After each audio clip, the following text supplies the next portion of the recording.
ইয়া রাসূলুল্লাহ, ইয়া হাবিবাল্লাহ, আল্লাহর নবী গো, আমি যেই প্রশ্ন করছি সেই প্রশ্নের উত্তর দেন। এবার নবী ডাক দিয়ে বললেন, জিবরাইল রে, তামাম দুনিয়ার মালিক কোন? একমাত্র আল্লাহ। ওগো নবীজি, সালামাতুল আনসারী আপনার দরবারে আসছে। বলে, হ, আমার দরবারে আসছে। সালামাতুল আনসারী রে, আপনি কেন ফিরাই দিয়েছেন নবী গো? আল্লাহর নবী ডাক দিয়ে বললেন, আরে জিবরাইল, সালামাতুল আনসারী এমন অন্যায় করছে, ওই কারণে আমি ফিরাই দিয়েছি। আবার জিবরাইল ডাক দিয়ে বলেন, নবী গো, সালামাতুল আনসারীর গুনাহ, সালামাতুল আনসারীর গুনাহ আমার আল্লাহ তামাম জিন্দেগীর জন্য মাফ করে দিয়েছে। আমার নবীজি আবু বকর কেড়ে কেড়ে কে বললেন, আবু বকর, আবু বকর রে, ও আবু বকর, ওমর, যাও যাও, আমার সালাবা কোথায় আছে? আমার সালাবা কোথায় আছে? তাড়াতাড়ি গিয়ে খুঁজে নিয়ে আসো। এমনি তখন রওনা দিছে হযরত আবু বকর রাদিয়াল্লাহু আনহু, যখন রওনা দিছে ওমর রাদিয়াল্লাহু আনহুর সঙ্গে রওনা দিছে। এমনি তখন সালমান ফারসি রাদিয়াল্লাহু আনহু ডেকে ডেকে বললেন, নবী গো, আমি হইলাম মুরব্বী সাহাবী, আমাকেও সঙ্গে দেন, আমার কথা মনে হয় মানবে। কারণ আবু বকরের কাছে গিয়েছে, হযরত ওমরের কাছে গিয়েছে, এরা দুইজন তো ফিরাই দিয়েছিল। এদের কথাই মনে হয় নবী গো, এদের কথা মনে হয়, ও দয়ার নবী, মায়ার নবী মনে হয় আসবে না, আমাকেও সঙ্গে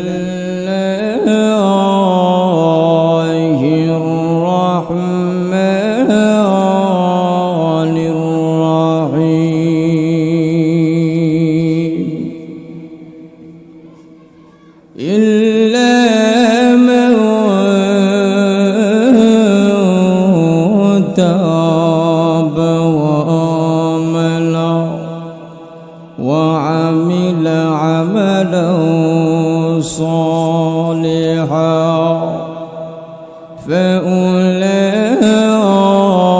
فأولئك يبدل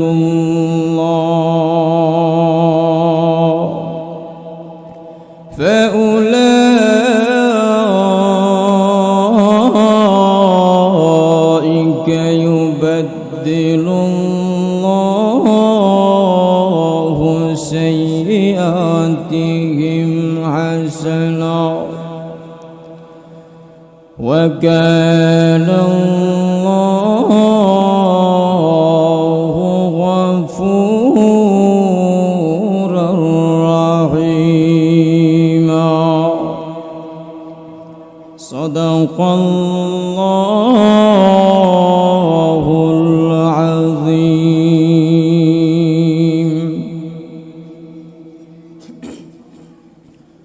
صلى الله على سيدنا ومولانا محمد وعلى آله وأصحابه وسلم بلغ العلا بكماله كشف الضجى بجماله حسنت جميع خصاله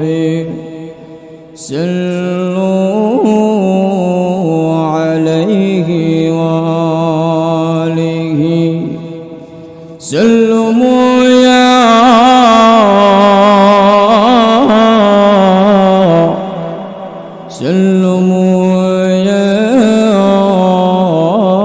قوم بل صلوا على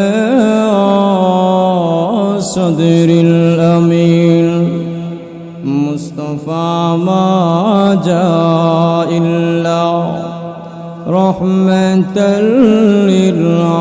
للعالمين اللهم صل وسلم وبارك عليه الحمد لله মহান আল্লাহ রব্বুল আলামিনের দরবারে অশেষ শুকরিয়া আদায় করি যে মহান আল্লাহ রাব্বুল আলামিন আমাদেরকে বিভিন্ন কাজ থেকে বিভিন্ন ঝামেলা থেকে যাচাই এবং বাছাই করে মহান আল্লাহ রাব্বুল আলামিন আমাদেরকে এই জান্নাতের বাগানে বসাইছেন। ওই জন্য আমরা সকলে জোরে সুরে বলি আলহামদুলিল্লাহ। আলহামদুলিল্লাহ বলারও একটা কারণ আছে। এমন বলতে পারেন আলহামদুলিল্লাহ কেন বলবো? গতকালকে মাঠটা ছিল একটা সাধারণ বাড়ির মাঠ, আর আজ কইছে এটা জান্নাতের মাঠ। জোরে কোন ঠিক?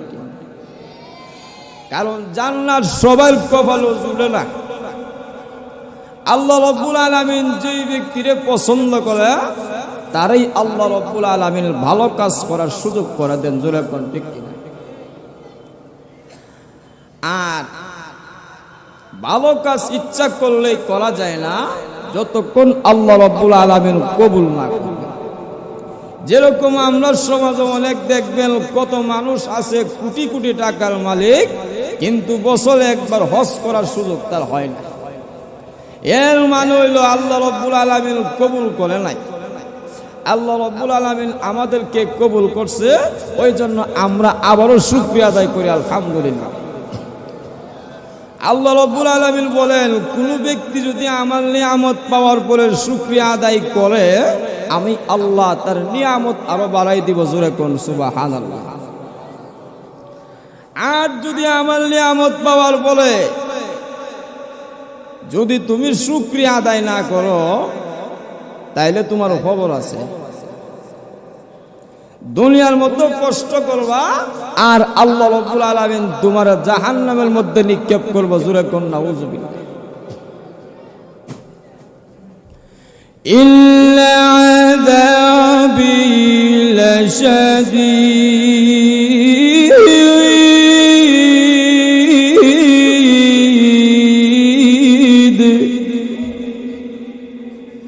আল্লাহ বলেন, ও মানুষ, এত নিয়ামত তোমারে দিলাম, এত সুন্দর কণ্ঠ তোমারে দিলাম, এত সুন্দর হাত দিলাম, এত সুন্দর পাও দিলাম, চোখ দিলাম। কত মানুষ আমরা প্রায় সময় রেলগাড়ির মধ্যে উঠলে অথবা বিভিন্ন স্টেশনে গেলে দেখবেন কত মানুষের চোখ নাই, কত মানুষের হাত নাই, কিন্তু আল্লাহ রাব্বুল আলামিন আপনারে আমারে এত সুন্দর হাত দিয়া বানাইছে, কিন্তু আমরা আল্লাহর নিয়ামতের শুকরিয়া আদায় করি না। জোরে কোন ঠিক? আল্লাহ রাব্বুল আলামিন আমাদেরকে এমনি এমনি দুনিয়ার মধ্যে পাঠায় নাই। আল্লাহ রাব্বুল আলামিন আমাদেরকে পাঠানোর পিছনে যথার্থ কারণ আছে। জোরে কোন ঠিক কিনা? وَمَا خَلَقْتُ الْجِنَّ وَالْإِنسَ إِلَّا لِيَعْبُدُونِ।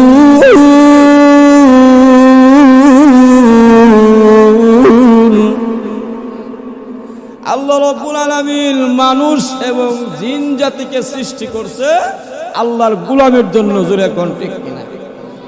আর যত মাখলুকাত আছে সব কিছু সৃষ্টি করছে মানুষের গোলামের জন্য। এর ফলে আমরা নিয়ামতের শুকরিয়া আদায় করি না। আল্লাহ কত নিয়ামত দিয়েছে, আজকে আমরা নিয়ামতের শুকরিয়া আদায় না করার কারণে আমরার উপরে কিছুদিন পর পর গজব হয়, কিন্তু আমরা বুঝি না। আজকে এত গজব কেন দেশে? পণ্যের দাম এত বেশি কেন? বাজারও গেলে মাথা গরম হয়ে যায়। বাজারও গেলে বউয়ের রাগ ডাকিয়া হরা বর্তমান মানুষ বাজারের মধ্যে, কারণ হইল বাজারের দাম শুনলে মাথা গরম হয়ে যায়। এটাও একটা গজব, কারণ আমরার ভিতরে নিয়ামতের শুকরিয়া নাই। তো আল্লাহ রাব্বুল আলামিন আরেক আয়াতে বলেন, যেই ব্যক্তি আমার নিয়ামত পাওয়ার পরে শুকরিয়া আদায় করবে আমি আল্লাহ অবশ্যই অবশ্যই তারা পুরস্কৃত করব। জোরে করব সুবহানাল্লাহ। ওয়াসায়াজিল্লাহু শাকিরিন।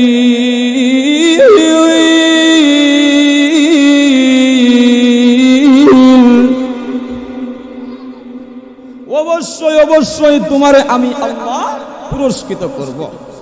কিন্তু আমরা আল্লাহর গোলামি না কইলা কিছু মানুষ আছে গিয়া ঘুরে বাবার গোলামি, ফিরের গোলামি, আবার ফতুয়াতে ফিরে নাকি জান্নাতে নিব। জোরে কোন নাউজুবিল্লাহ। ফিরের অবস্থা কি তৈব? ফিরের অবস্থা কি তৈব? আবার অনেকে গানও গায়, গান কয়ে লাভ নাই, আবার সমস্যা, আবার দইলে মার দিব। কারণ আমরা সমাজ অনেক আছে মনে করে আল্লাহ কইল যে, আল্লাহ বলেন ও মানুষ তুমি আমার নিয়ামতের শুকরিয়া আদায় কইরা আমার গোলামি করবা, আমারে ডাক দিবা।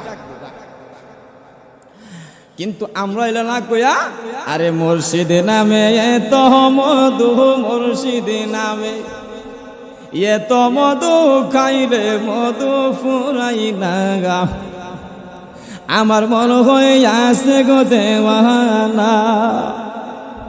আরে আমার মুর্শিদে নামে এত মধু গো, এটারে বলা হয়নি মু খারাপ। আল্লাহ বলেন আমি বানাইলাম আমার গুণগান না কইয়া, আমি আল্লাহর নাম ধর মজা লাগে না, আমি আল্লাহ এত সুন্দর কইরা বানাইলাম, এত সুন্দর হাত দিলাম পাও দিলাম, কিন্তু তুই গিয়া গুণগান গাছ বাবার, এইটারই বলা হয়নি মু। আল্লাহ 24টা ঘন্টা হয়, একটা সেকেন্ড আমার আল্লাহ ঘুমায় না। এর কারণ হইল আল্লাহ রাব্বুল আলামিন বলেন ও মানুষ আমি যদি আল্লাহ ঘুমায় যাই, বলো না তোমারটাকে কে সারা? আল্লাহ রাব্বুল আলামিন বলেন 24টা ঘন্টা হয়ে যায়, একটা সেকেন্ড আমি আল্লাহ ঘুমাইলাম। কেন ঘুমাইলা? তুই যখন ঢাকা যাইবি, যখন সিলেট যাইবি, আর যখন বিমানে করে তুই যখন মদিনার পথে রওনা দিবি, যখন তুই মক্কার পথে রওনা দিবি, ওই সময় যদি তুমি কোনো বিপদে পড়লে বান্দা, আর আমি আল্লাহ যদি ওই সময় ঘুমাইয়া থাকলে বলস না তোর ডাকে কে সাড়া দিবে? ওই কারণে আমার আল্লাহ 24টা ঘন্টা একটা সেকেন্ড তো ঘুমায় না। লা তাখুযুহু সিনাতু ওয়ালা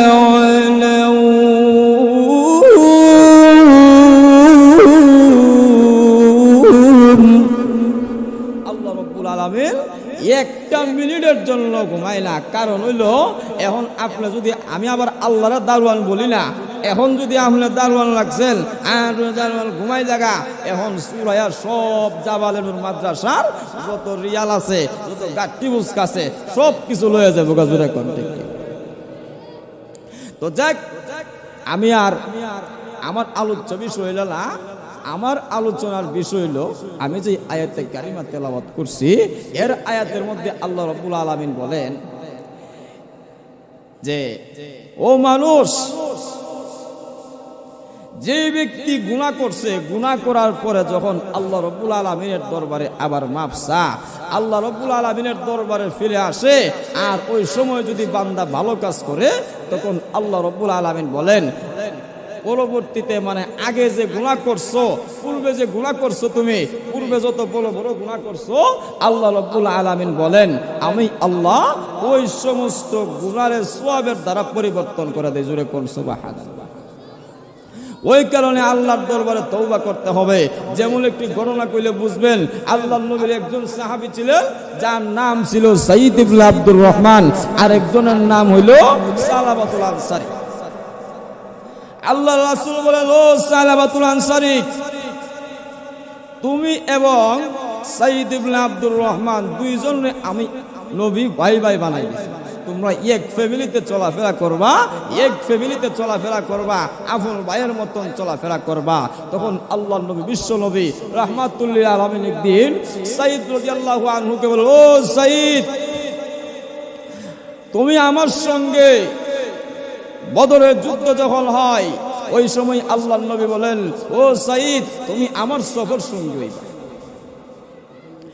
এবার তখন সাইয়্যিদ ইবনে আব্দুর রহমান যেই মাত্র নবীর সঙ্গে চলে গেলেন, এমনি সাইয়্যিদ ইবনে আব্দুর রহমান সালাবাতুল আনসারীকে ডেকে ডেকে বললেন ও সালাবাতুল আনসারী, আমি নবীদের সঙ্গে সফরের মধ্যে যাই, আর তুমি সালাবাতুল আনসারী আমার সংসার এবং আমার বউ বাচ্চার দেখশন করি। যেই মাত্র সাইদ ইবনে আব্দুর রহমান নবীর সঙ্গে চলে যায়, এমনি শয়তান প্রমোশন দেয় সালাবাতুল আনসারী। আরে সালাবা, যাও যাও, সাইদের স্ত্রী বড় সুন্দরী, শয়তানের দুগায় পড়ে গেছে। আরে সালাবাতুল আনসারী, তুমি যাও সাইদের স্ত্রীর কাছে, এমন সুন্দরী মহিলা দুনিয়াতে নাই। শয়তানের দুগায় পড়ে যায়। এমনি যেই মাত্র গিয়া সাইদের স্ত্রীর হাত যেই মাত্র ধরছে, এমনি সাইদের স্ত্রী সঙ্গে সঙ্গে ডাক দিয়ে বলেন, সালাবা, তোর কি আল্লাহর ভয় নাই? তুই কি কাল কিয়ামতের মাঠে আল্লাহর সামনে যাবে না? আরে সালাবাতুল আনসারী, আমি তোর বাইর রেখে দাও আমানত, তুই আমার আমানতের খিয়ানত করবি না। সালাবারে, এই মুহূর্তে তুই আল্লাহর দরবারে তওবা কর।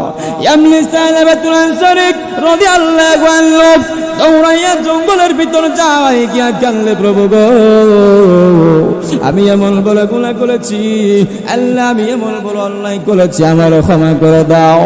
এমনি কিছুদিন পরে যখন সাইদ ইবনে আব্দুর রহমান যেই মাত্র বাড়ির মধ্যে প্রবেশ করে, বিবিরে ডাক দিয়া বলেন, বিবিরে, আমার ভাই সালাবাতুল আনসারী কোথায়? বলে জঙ্গলে কানলে। এমনি তখন খুঁজতে যাই, দেখে চোখের পানি ছেড়ে দিয়া কানলে, প্রভু গো, আমার মতন গুনাহগার, আল্লাহ আমার মতন না খানদার বান্দা মনে কেউ নাই গো। প্রভু, প্রভু গো, আমার মতন গুনাহগার কেউ নাই, আল্লাহ আমার মতন না খানদার বান্দা আসমানের নিচে জমিনের উপরে মনে হয় সৃষ্টি হয় নাই গো। এরকম করে করে চোখের পানি ছেড়ে দিয়া কানলে। আর ডেকে বলেন, প্রভু, তোমার কি দয়া লাগে না? তোমার কি মায়া লাগে না গো আল্লাহ? তোমার এই বান্দা এত গভীর রজনীতে তোমার দরবারে চোখের পানি ছেড়ে কানলে। এমনি সাইদ ইবনে আব্দুর রহমান যেই মাত্র যায়, এমনি ডাক দিয়ে বলেন, সালাবাতুল আনসারী, এবার মাথা ওঠা, চল চল মদিনায় চল, আমার সঙ্গে বাড়ি চল। এমনি সালাবাতুল আনসারী রাদিয়াল্লাহু আনহু তখন ডেকে ডেকে বললেন, সাইদ রে, আমি যতক্ষণ পর্যন্ত বাড়িতে যাব না, মদিনার লোককে চেহারা দেখাবো না, আমার আল্লাহ যতক্ষণ পর্যন্ত, আমার আল্লাহ যতক্ষণ পর্যন্ত আমার মাপ না দিব। আরে সাইদ, আমি ততক্ষণ পর্যন্ত বাড়ি যাও না, আমাকে বাড়ি নেওয়ার আগে নিয়ে চল, আমাকে নিয়ে চল আমাকে দরবারে। আবু বকরকে জিজ্ঞাসা করবো, আমার মতন নাফরমান আমার আল্লাহ মাপ দিবনি? এমনি তখন আবু বকর শুইলা বললেন, সালাবা, এই মুহূর্তে আমার বাড়ি থেকে বের হয়ে যা। রাস্তায় গিয়ে ডাক দিয়া বলেন, সাইদুল, আবু বকর দরবারে গিয়েছি, আবু বকর বিদায় করেছে, চল উমরের দরবারে গিয়ে দেখবো, উমরকে জিজ্ঞাসা করবো, আমার মতন নাফরমান, আমার মতন নাফরমান আমার আল্লাহ মাপ দিবনি?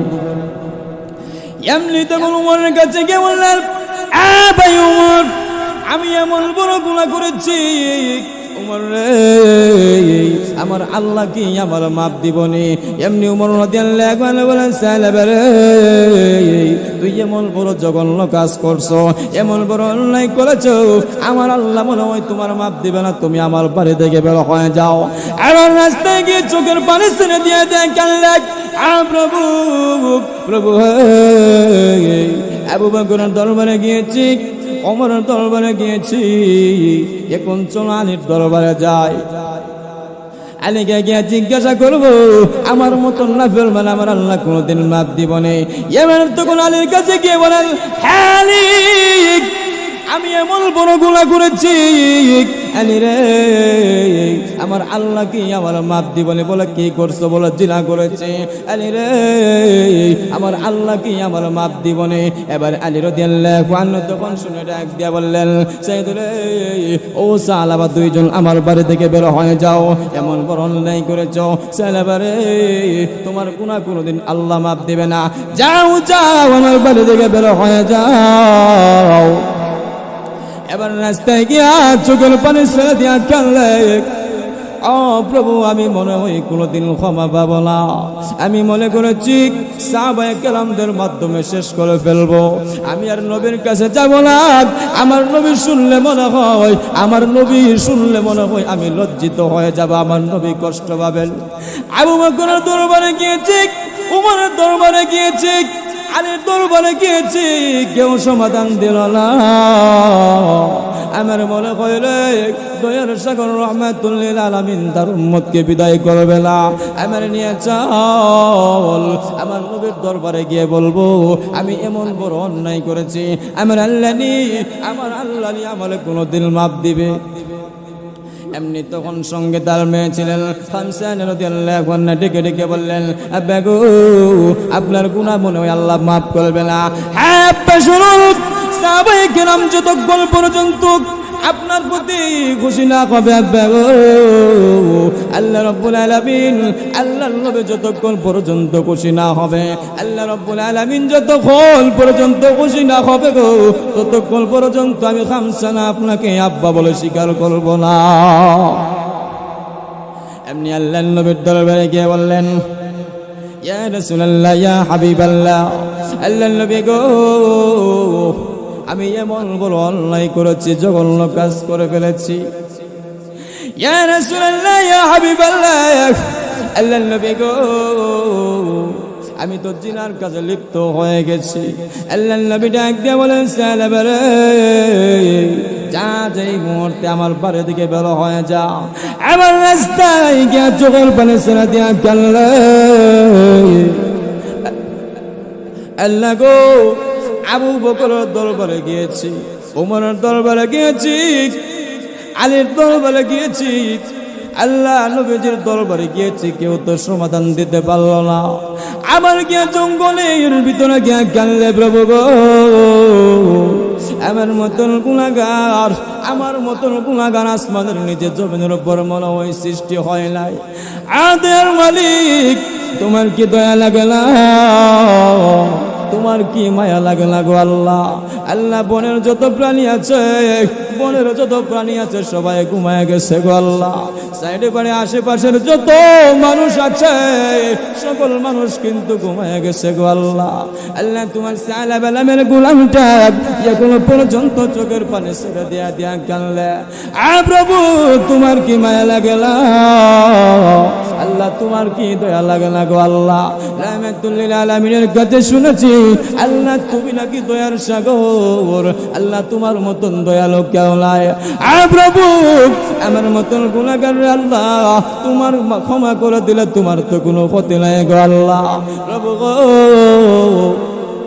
আল্লাহ আমার মতন গুনাহগাররা তুমি মাফ করে দিলে কি হবে। এমনি আল্লাহ রাব্বুল আলামিন জিবরাইলকে ডাক দিয়ে বলেন জিবরাইল রে যাও আমার বন্ধুর কাছে গিয়ে বলো, আমার বন্ধুর কাছে বলে দাও আমি আল্লাহ সালাবাতুল আনসারীর গুনাহ তামাম জিন্দেগীর জন্য, আমি আল্লাহ সালাবাতুল আনসারীর গুনাহ তামাম জিন্দেগীর জন্য মাফ করে দিয়েছি। এবার জিবরাইল আলাইহিস সালাম বলেন নবীজির দরবারে গেছেন, ইয়া রাসূলুল্লাহ ইয়া হাবিবাল্লাহ, আল্লাহর নবী গো তামাম দুনিয়ার মালিক কি আপনি না আল্লাহ। এমনি তখন নবী বলেন জিবরাইল রে হঠাৎ করে তুমি এরকম প্রশ্ন কেন করেছ। ইয়া রাসূলুল্লাহ ইয়া হাবিবাল্লাহ, আল্লাহর নবী গো আমি যেই প্রশ্ন করছি সেই প্রশ্নের উত্তর দেন। এবার নবী ডাক দিয়ে বললেন জিবরাইল রে তামাম দুনিয়ার মালিক কোন একমাত্র আল্লাহ। ওগো নবীজি সালাবাতুল আনসারী আপনার দরবারে আসছে। বলে হ আমার দরবারে আসছে। সালাবাতুল আনসারী রে আপনি কেন ফিরাই দিয়েছেন নবী গো। আল্লাহর নবী ডাক দিয়ে বললেন আরে জিবরাইল সালাবাতুল আনসারী এমন অন্যায় করছে ওই কারণে আমি ফিরাই দিয়েছি। আবার জিবরাইল ডাক দিয়ে বলেন নবী গো সালাবাতুল আনসারীর গুনাহ, সালাবাতুল আনসারীর গুনাহ আমার আল্লাহ তামাম জিন্দেগীর জন্য মাফ করে দিয়েছে। আমার নবীজি আবু বকর কেড়ে কেড়ে কে বললেন আবু বকর, আবু বকর রে ও আবু বকর ওমর যাও যাও আমার সালাবা কোথায় আছে, আমার সাহাবা কোথায় আছে তাড়াতাড়ি গিয়ে খুঁজে নিয়ে আসো। এমনি তখন রওনা দিছে হযরত আবু বকর রাদিয়াল্লাহু আনহু যখন রওনা দিছে, ওমর রাদিয়াল্লাহু আনহুর সঙ্গে রওনা দিছে। এমনি তখন সালমান ফারসি রাদিয়াল্লাহু আনহু ডেকে বললেন, নবী গো, আমি হইলাম মুরব্বি সাহাবী, আমাকেও সঙ্গে দেন, আমার কথা মনে হয় মানবে। কারণ আবু বকরের কাছে গিয়েছে, হযরত ওমরের কাছে গিয়েছে, এরা দুইজন তো ফিরাই দিয়েছিল। এদের কথাই মনে হয় নবী গো, এদের কথা মনে হয় ও দয়ার নবী, মায়ার নবী মনে হয় আসবে না, আমাকেও সঙ্গে দেন। এমনি যখন তিনজন সাহাবী যখন রওনা হইছে, তিনজন যখন রওনা হইল, এখন রওনা হয়ে হাঁটতে হাঁটতে গেল, অনেক দূর গিয়া দেখে কৃষকেরা ক্ষেত কামারও কাজ করে। এবার তখন গিয়া ডাক দিয়া বলে, গো কৃষক ভাই, তোমরা সালাবালামে কাউরে দেখছো? এখন কৃষক ভাইয়েরা বলে যে সালাবালামে তো কাউরে দেখছি না, কিন্তু একটা লোক, হ্যাঁ আবু বকর, ও ওমর, কিন্তু একটা লোক এরকম ভাবে চোখের পানি ছেড়ে দিয়া দিয়া কান্দে, প্রত্যেকটা রাত্রে কান্দে, এরকম কান্দা কান্দে, ওই কান্দার কারণে আমাদের যত উট আছে একটা উটও ঘাসের মধ্যে মুখ লাগায় না। তখন আবু বকর রাদিয়াল্লাহু আনহু বলেন, হ্যাঁ ওমর, আমার মনে হয় ওই লোকটা সালাবাতুল আনসারী ছাড়া কেউ না।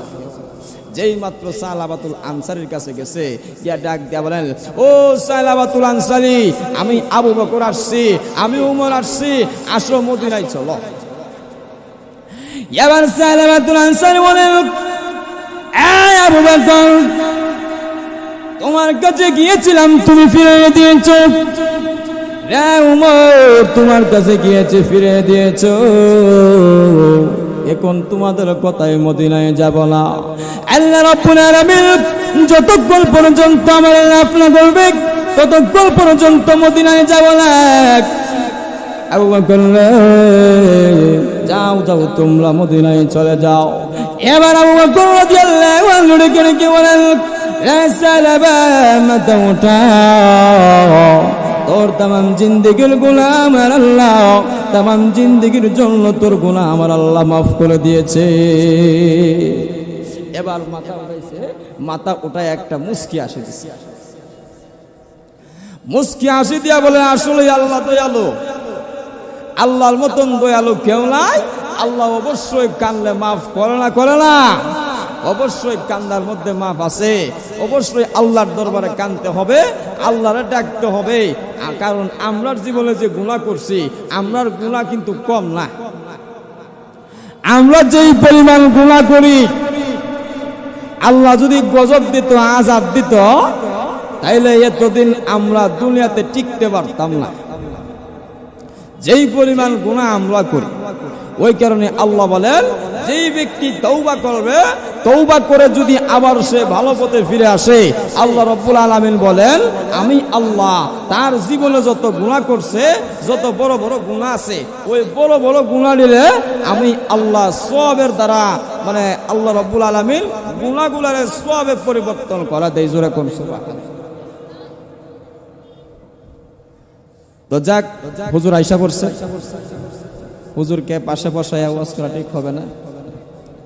তো আমি যে কথাগুলো বলছি, ওই কথাগুলোর উপর আমরা যেন আমল করতে পারি, আল্লাহ রাব্বুল আলামিন আমাদেরকে যেন সেই তৌফিক দান করেন। সকলে বলেন আমিন। ওয়া আখির